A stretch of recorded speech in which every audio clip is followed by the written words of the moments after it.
Bom, pessoal, agora, qual que é a ideia? Eu quero fazer o seguinte, eu quero salvar esse arquivo como esse webpack config, salvar como webpack prod e o webpack dev, também. É isso que eu vou fazer agora. E eu posso, inclusive, criar um diretório aqui na raiz do nosso projeto para armazenar esses arquivos de configurações, tá bom? Eu poderia também colocar o webpack config dentro desse diretório.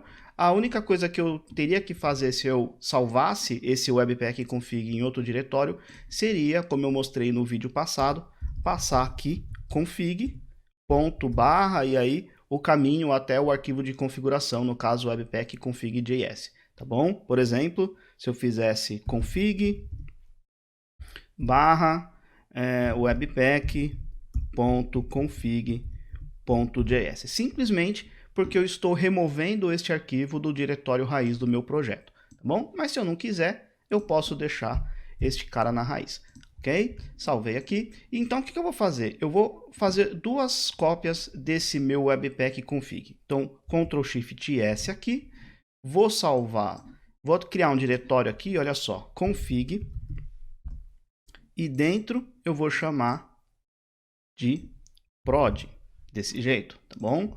E também Ctrl Shift S e salvar como dev, desse jeito, tá bom? Maravilha. Vamos abrir agora o meu webpack config que está na raiz. Ok. E aqui o que eu vou fazer? Eu vou, basicamente, aqui no módulo exports, eu estou recebendo, né, o ambiente que eu quero utilizar lá no meu webpack. Então, imagine que eu poderia fazer alguma coisa desse tipo, pessoal. Olha só.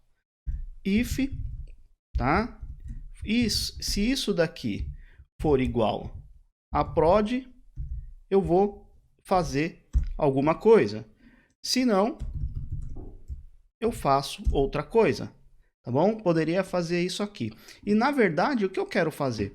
Se for prod, eu quero que este config aqui seja, né? Aqui, ó, deixa eu minimizar aqui. Cadê o meu diretório config?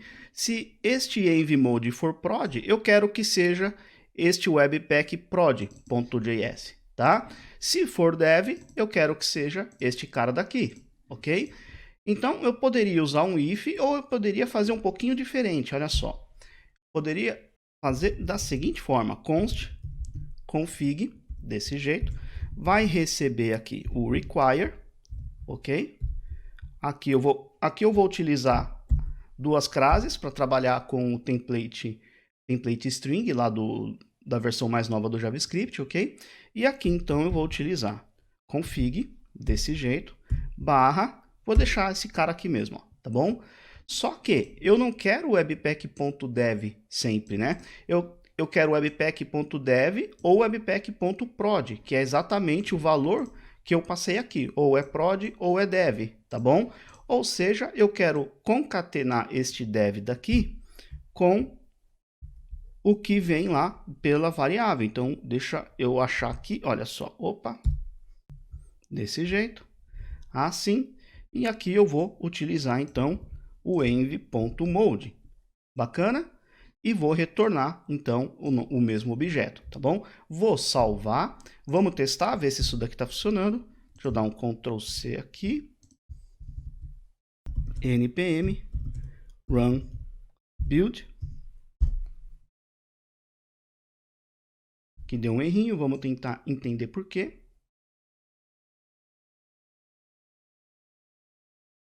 O que aconteceu aqui é porque o meu objeto, tanto o webpack prod quanto o webpack dev, não estão preparados para eu trabalhar com o require dessa forma, né? Então, vou vir aqui no meu dev, olha só, const config aqui, e aqui embaixo eu vou, módulo exports, simplesmente exportar o meu config, tá bem? E vou fazer a mesma coisa no prod, desse jeito. Ok? Salvei, vamos testar novamente, deixa eu abrir este cara, e aí executar novamente aqui, npm run build, e tá lá, o projeto rodou normalmente, tá bem? E agora, o que está acontecendo então? Quando eu executo o npm run build ou npm start, ele vai carregar o webpack config por padrão, porque é o que está na raiz, só que este objetão aqui em cima nem está sendo mais utilizado. Ó. Posso vir aqui e deletar sem dó, tá bem? Salvei, ou seja, ele recebe um env, vou remover este cara daqui agora, não precisamos mais dele, faço a requisição desse arquivo de configuração dependendo do env recebido aqui por parâmetro e retorno este mesmo objeto, tá bom? Dessa forma. Executar aqui o npm start, só para a gente ver se realmente está funcionando.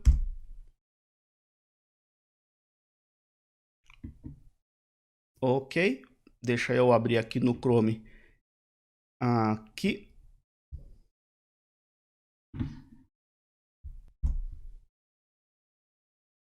Desse jeito, realizar sorteio, tudo funcionando. Bacana? Mas você pode estar se perguntando assim, poxa, Daniel, mas a gente tem dois arquivos, né? A gente tem dois arquivos idênticos, um para dev e um para prod, né? A gente poderia somente para diferenciar por enquanto, olha só, eu vou colocar aqui um mode no dev, né? Vou colocar mode development desse jeito e salvar, e no prod vou vir aqui e colocar mode production desse jeito, tá? Isso aqui na prática vai fazer com que o Webpack, sabendo que trata-se de um arquivo de produção, vai fazer algumas melhorias, né? Principalmente com relação à minificação de arquivo e um monte de outras coisas também, tá bem? E no Dev a mesma coisa, ele faz algumas melhorias, ele tem algumas coisas internas, sabendo que esse desenvolvimento é em modo de produção, ele vai então utilizar algumas configurações dele mesmo, tá? Para que a gente ganhe velocidade no desenvolvimento, tá bom? Basicamente é isso. Se eu abrir novamente aqui o terminal, parar aqui, rodar novamente, eu vejo, por exemplo, se eu dar um F5, vou dar uma inspecionada aqui, olha só. Se eu olhar, por exemplo, os meus JavaScripts, deixa eu executar aqui. Vamos olhar, por exemplo, este arquivo, ele não foi um exemplo, ele não foi minificado, provavelmente não fez o tree shake nem nada do tipo, tá bom? Mas em produção ele vai minificar, vai executar o tree shake e coisas assim. Bacana, pessoal? No próximo vídeo a gente vai melhorar ainda mais essa história de ter dois arquivos muito semelhantes, né? Basicamente o que a gente mudou foi acrescentar uma propriedade mode. Isso aqui você pode estar achando que não é uma boa abordagem e realmente você tem razão. No próximo vídeo a gente continua. Até lá!